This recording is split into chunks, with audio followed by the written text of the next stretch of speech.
Dr. Spirou, thank you so much for joining us today. I'd like us to start off by maybe you sharing a little bit about who you are, how you got involved in gifted education, and a little bit about the Greene School. Thank you, Kevin and Shauna. It's great to be here. I'm actually entering into my 30th year in education, and 20 of those 30 years I have spent in gifted education. It's fun, actually, how I came about it is I came in down to the area in Palm Beach Gardens and then to school, gifted education. And I went in, I saw this great teaching going on, and they were doing learning styles and multiple intelligences. And I was a young teacher at that time, and I'm thinking, well, that's just pretty much great teaching, right? Don't we want all of our kids to reach their full potential? Don't we want to teach their learning styles? Don't we want them to have project-based learning, get excited? But I realized there was also a name for it, and it was gifted education. And sometimes that label can be seen as elitist, right? When you hear that, a gifted child, but really it's just a special population, just like the other end of the spectrum. Although every single child deserves an education that gets them excited about learning, inspires their passion, gifted students truly need it. And I guess we'll talk about that a little bit later on. I entered the Greene School 5 years ago, and I had the privilege of launching the school from the get-go. Initially, when the Greenes approached me, it was only supposed to be a pre-K through 2nd grade school. And we had some dynamite students that had siblings in the 3rd and 4th grade. And I said, we can't turn these great students around, turn them back, back them out.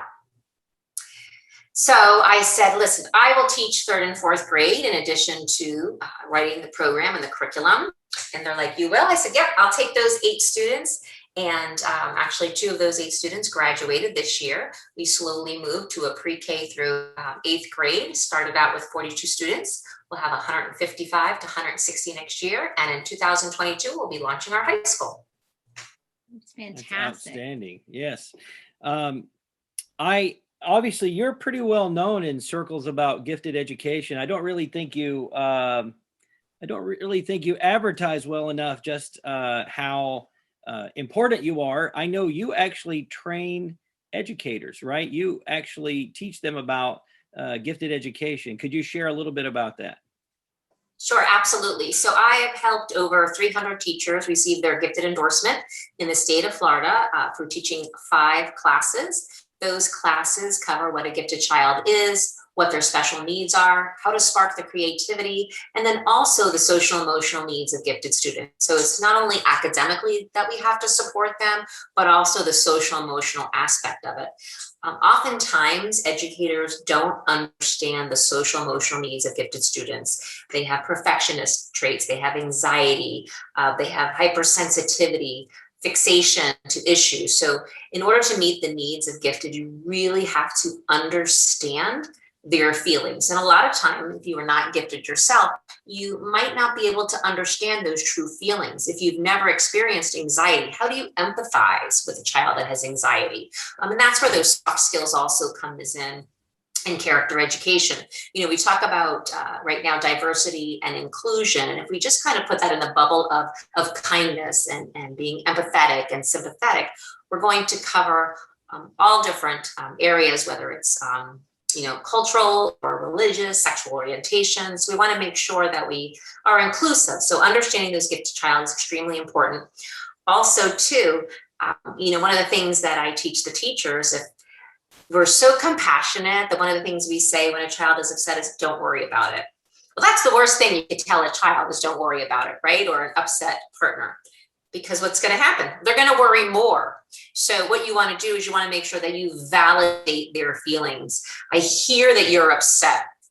What can we do to help you be successful? Because again, when you say don't worry about it, you're discounting their feelings, and they're not given an opportunity to speak. So having the opportunity to train teachers has been extremely fulfilling, because I've trained teachers that have just come out of college and some that have been teaching 30, 40 years. And what's been extremely rewarding is when those teachers who have been teaching a long time comes up and they say, wow, Denise, this inspired me, or I learned something new, or I didn't understand that that's the way those children think. And they are unique, and they are special. The book I actually wrote was not on gifted. It was a leadership book on confronting today's issues and how to be a compassionate leader and lead an organization to success. And it's very, very simple. 2 easy things: culture and mission. You stick to your mission, you never deviate from it. And culture, it's a positive school culture. And part of that culture is being transparent and honest. So as a leader, I have learned that sometimes it's not always easy to deliver information. And I have 2 mantras right now, and I will credit Brene Brown to this, and it's courage over comfort. So having those conversations and have courage to have them rather than being comfortable in your own skin and not wanting to rock the boat.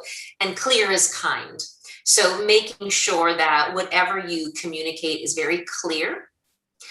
Because if you sit and you sugarcoat around it, or you put bubble wrap on it, sometimes the message is not received. So I've learned that saying, listen, this is going to be an uncomfortable conversation. My intent is very positive, good, and I want to help you be successful. So let me just share the thoughts, and then let's talk about how we can resolve the problem together. Well, let's talk a little bit about STEM and the gifted child, and even teachers as you're talking. I know that we were fortunate to be able to work under you at that same school that you mentioned earlier. And I know that it must have been a really big risk to take on something as big as a CubeSat, or as Kevin is in general, with the idea that he has this blue sky philosophy of let's go ahead and, tackle these ridiculous goals with kids of all things. So what was it about the gifted population there? And I know that you have somebody who's equally brilliant with STEM at your current school, who's doing, again, the real work of STEM. What is it about that wanted you to take such a big risk? Well, risk taking is something that we have to teach all of our kids, right? Whether they're gifted or on-level students. Just the excitement of building something new from scratch with the autonomy and support, right? And then also having that clear mission and a positive school culture. So you mentioned about risk taking, and that's extremely important to those STEM students, right? And that all starts with the classroom teacher. Again, going back to that teacher training, it starts with classroom connection. Once you establish that connection with your students, once they trust you, when they walk into your classroom and they're just like, this is the class that I can be myself. This is the class where my teacher believes in me. This is the class where I can trust my teacher.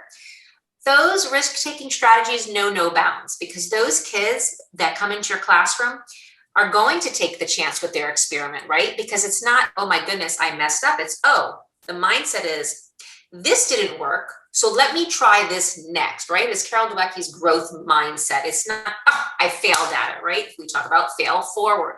So creating that comfortable environment is extremely important. That's why I was excited to take the risk, right? Because if I am teaching all of this and teaching the teachers how to take the risks and teaching the students how to teach the risk, I need to say, you know what, I need to take the risk. And I think just my excitement and my passion about education and students and STEAM really lends itself to the opportunity that I was able to encounter. Don't get me wrong, there were times where I was second guessing myself, is this the right opportunity? But I've always believed that with passion and hard work, it really equals success.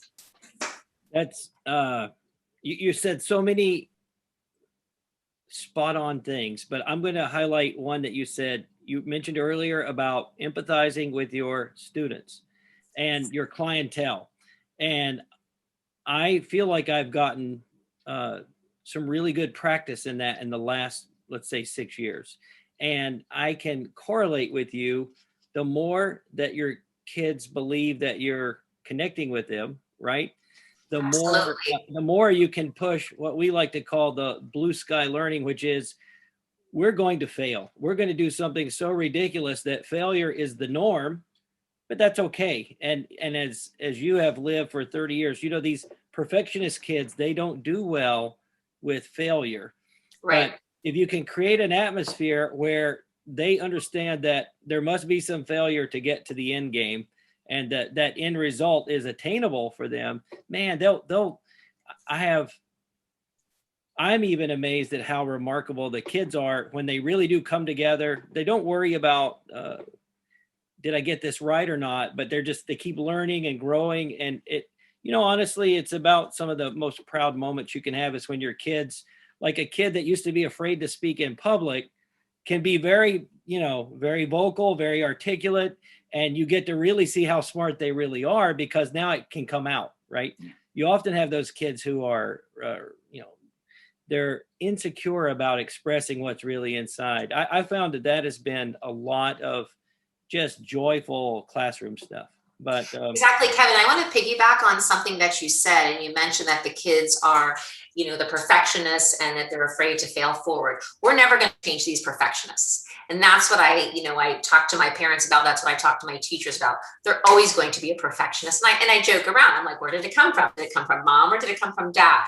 So we talk about coping mechanisms, right? It's okay to be stressed because some stress is good, right? Because it keeps us motivated, it keeps us going. So what are the coping strategies that we can do to teach the children? So if they are getting frustrated, walk away. Just take a moment. We do something that's called Take 5, where I have the students hold up their hand and they breathe in, going up their thumb, breathe out, going down, breathe in, going up their finger and down. And it takes 5 minutes to walk away. Is it something where they go walk around the track? So it's also self-regulation that we can teach these students. And what a great tool that we can teach it to them at a young age. Growing up in a strict Greek household, it was you work, you work, you work, you work, you don't play, right? Now I'm getting that nice sense of balance, at half a century old, but let's teach our kids that you can work hard, but let's balance it too. Because what happens as adults when we don't have that balance? We get sick. Somehow our body reacts to it, whether it's physically or mentally. So if we can give that gift, especially to our bright students, our gifted students, all students alike, right? Teaching them, when you get stressed, what do you do? Sometimes you just might have to walk away and start again tomorrow. It's what are their learning styles? So if they're not accomplishing something in their classes every day at 2:00 in the afternoon, maybe they're a morning learner. So is there something they can do at 7:30 in the morning and meet with the teacher earlier and say, listen, from 7:30 to 8, I'm going to meet with this teacher and the teacher's going to just give a 20-minute overview of what's happening at 2:00. So here you are, you're getting that child right when they're ready, bright and early in the morning. Then they're going to feel successful at 2:00 in the afternoon because they've retained the information in the morning, and then they'll feel successful in the afternoon. So those are the coping strategies that students need to learn about themselves. And I'm a huge advocate of children knowing how they learn best, whether it's morning, afternoon, cool air, warm air. Do they need to have food? Do they need to have background music? So there's so many different variables that we can show them that they need to be successful with. I'm only going to share one story with you, but you probably had something to do with this. I'll try to be as generic as I can. There was one half of a grade, one half of, I'll say the 6th grade. They were the most productive, accomplished, academically gifted kids I think I've ever worked with. And that pack of cheetahs would hunt together. They were collaborative. They were competitive, but also collaborative. But there was one day, this recent spring, where it was like corporately they were stressed out, right? And I had never seen that, where as a group, you could tell something wasn't right with them. And I would say probably 6 years ago, I wouldn't have caught this, but this year, or this event, was so unlike them, right? It was weird. But I said, okay, let's just all close our laptops, put down your pencil. I literally made them stop class. I played Steely Dan. I played some Steely Dan, and I said, I know you guys feel like this is like the end of the world, and it's going to be okay. I don't think I was coddling them, but I said, this is real to you now, but on the big scale of things, it's going to be okay. And we just listened to Steely Dan for probably 3 minutes, and then we slowly resumed. But that was a moment that I would say, prior to, having your classes, that I would not have probably caught that. But anyway, I thought I'd share that little story and how having good music in the classroom is always. See, there's your next book title, Steely Dan and the Gifted Student. Right? There you go. Absolutely. So, but anyway, I just thought I'd share that with you. So, would you say you're happiest and most effective as an administrator, as a teacher trainer, as an educator? Where are you in your career path now? What is your happy place? Or is it a combination? Well, it's a combination. I can genuinely say I'm in my happy place right now. Because I work with teachers and students and parents, I'm able to, talk to them, consult with them, ask any questions. Sometimes at the Greene School, I'll have a talk and we'll talk about learning styles. We'll talk about growth mindset. We'll talk about gifted education. So I'm truly in my happy place, but I love to write another book. Absolutely. But time, you can't do everything. And then also with taking on a new high school, that's going to take a lot of time. But I always encourage parents. Sometimes I'll have parents call the school and maybe it might not be the right fit for them, but I always encourage them to call me back. I welcome parents, administrators, teachers to call me anytime. I'm here to help because I want to help all of the kids as much as I can. Since you mentioned a new high school, tell us a little bit about what the mission is for the Greene School for any potential parents or students who might be listening, or even teachers, and how STEM in general kind of fits in with that long-term vision as well. Sure, absolutely. So our mission is to serve bright, curious, and joyful learners and prepare them for an ever-evolving world. We have a very, very positive school culture, and we live that, and we live and breathe our mission. So we say our students have to be positive, our teachers have to be positive, and our parents have to be positive. We're going to have challenges. I just ask that you bring the challenges to me and we can talk about them, whether that's parent, teacher, or student. And sometimes I'll have students shoot me an email with a problem and they say, Dr. Spirou, this is the solution I have. And we see if it works out. But with the high school, what we're looking to do is continue with our mission, extend that up, making sure that we have a solid academic program, along with focusing on the social emotional skills with our students and the positive character traits, but also tie in a passion point. So, does a student want to continue with STEAM? Do they want to do aerospace? Maybe they're a public speaker and debate. We want to make sure that we can include their passion into it. So we're looking into making sure that the school just meets the child's needs all around. As far as STEAM is concerned, to me, I don't even like it as an isolated term. That should just be infused into the curriculum naturally, right? Because when we teach our students how to write well, how to speak well, right, that should transfer into any career path. So with STEAM, right, we're talking science, technology, engineering, arts, mathematics. Well, you teach about writing and science, right? Don't you have the science fair? That's automatically in there. In math, you have word problems. In engineering, you have to write down, you have to calculate. So to me, I just wish it was already kind of embedded into the fabric, into the schools, in which the Greene School it already is. So all of the teachers, their technology and innovation is supported by us, making sure whether it's professional development or conferences. But again, with our teachers, they have to be risk takers. They have to be flexible. And that's one of the things I talk about in our interviews. I'm not talking 5 minutes late flexible. I'm talking, I come into your classroom, you need to empty it out in 30 minutes because we have a special guest coming. And that has happened numerous times. So we just want, we're trying to nurture a group of risk takers, students who want to do well, who want to make a difference, and who absolutely love learning. And what a better way to do it is through STEM or STEAM connections, right? Making sure that we can learn something and then apply it to real world situations. Well, really quick story. So I tease my students and I tell them, I wish I paid attention in science class in 6th grade when they were talking about weather, because now I'm learning to fly. And back in 6th grade, I said, I don't need to know about the weather. Why am I ever going to use this, right? Or mathematics. So I just encourage every parent and student and teacher, when your student says, when am I ever going to learn this? That the response would be, you may never not need to learn this, but What happens if one day your life changes or you have a new opportunity? You don't know. Let them try it and say, yep, you might not, but what if you do? What if you do use this later on? So I look back on a lot of things. I said, oh, I'm never going to use this, and life takes its turns, right?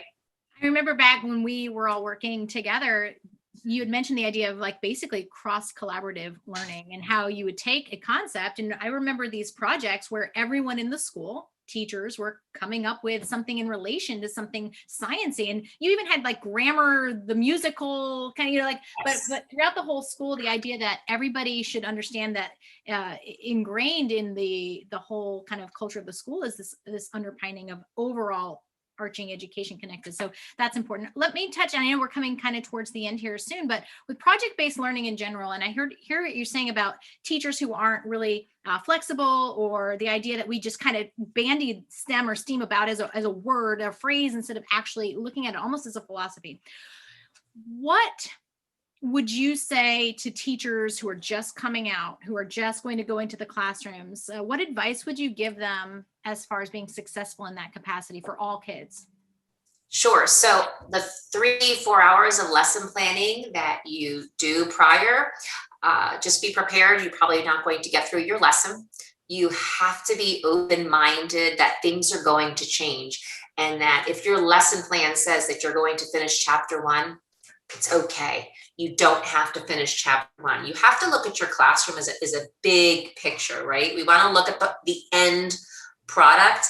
And I always use the analogy about cleaning your kitchen. So if you say, I'm going to clean my kitchen today, okay, that's great. But if you go and then you start in the pantry, you do it halfway there. You start over here and you're like, oh, I didn't get to that. And you don't end up cleaning your kitchen, right? But if you say, today, what I'm going to do, or over a 7-day period, I'm going to clean out my drawers, I'm going to clean the refrigerator, I'm going to clean the oven. 9 times out of 10 in 7 days, you're going to finish your kitchen, right? You're going to clean your kitchen. So that's how a lesson plan should be looked at, is look at all of your objectives. If you don't finish all of your objectives in one lesson plan, that's okay. The goal is making sure that you complete everything and look at a big picture, but you have to have the plan. And also, don't be so hard on yourselves. Give yourself grace, especially being a first-year teacher. You get so excited, you learn everything, and really you need to just learn classroom management skills, making sure that your teachers trust, your kids trust you, have connections. And kids love structure and they love predictability. So that's very important to establish coming out. But be kind to yourself. Takes a lot. You know, after 30 years, I'm still learning. And, you know, a good teacher is always learning. Right. I thought about, as you were describing the attributes that you want for your students, and I really think you're building good citizens, right? I think that's what we Absolutely. really we want them to be critical thinkers. We want them to be articulate and be able to express whatever understanding they have. And I actually like infusing entrepreneurship ideas into them. Yes. Find a problem, solve the problem, you know, protect your IP, save the world, you know, that kind Yes. of, I think that's the world we live in now, right? I think that's how we can be successful. Well, I want to say, I'll say it publicly, I appreciate the opportunities that you gave me way back in the day. And we are very excited for the new and great things that are happening in your world. Thank you. I think, let's see. Yeah, I think that's where I'm proud of to know you. I'm also proud of the work that you do. So that's good. As we do get set to close here, if someone wanted to find out more about the Greene School, they want to find out about the upcoming high school, where can they go to do that? And I'll make sure I put it in the description. Sure, absolutely. I'll actually just give my email address. It's dspirou@thegreenschool.com. It's DSPIROU @thegreenschool, Green with an E.com. Anytime they can call, they can like our Facebook page, check us out. And we're just looking for great kids and kids that just absolutely love to learn. Perfect. And I will include all of that, including your Facebook as well, in the description. Thank you so much for meeting with us today. We look forward to seeing you in person soon. We hope. My pleasure. Thank you. Awesome. Thank you again.